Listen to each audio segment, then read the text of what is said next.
Positibong reaksyon ng pinupul dareng dekalidad da subdivision king probinsya. Nung rin pakilala ing payapang pamanuknangan kareng disenteng ti bale-bale dareng pakilala. Iti ibat king sikat a developer king Pampanga. Ahining report. Migit kumulang a 200 na bisita lareng tinagon king pamagkilala king Prime Life. Ing peya kabayong kumpanya ning Houseland Development Corporation, Home Experience.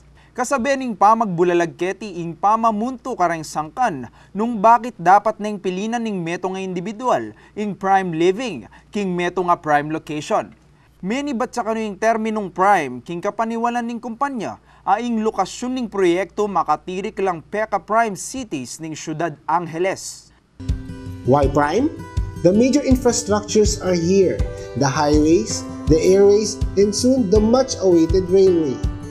We are not only connected locally, but also globally. So developments in a wide spectrum of industries is inevitable. Liban mo naman kanuking progresibong lokasyon.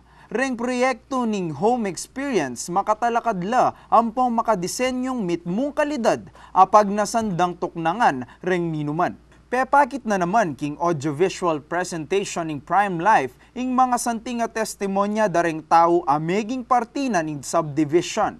Marakal pa kanong mga santing nga bagay ing malyari ng aranasan ning tuknang king komunidad daini.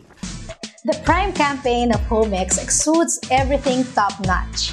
From the best locations of its projects, the convenience afforded to its market through easy financing plans, the excellence of its projects' homes. Ako po JD Manaloto para king News Force Pampanga. Balitang tutu, king Balen, susunod.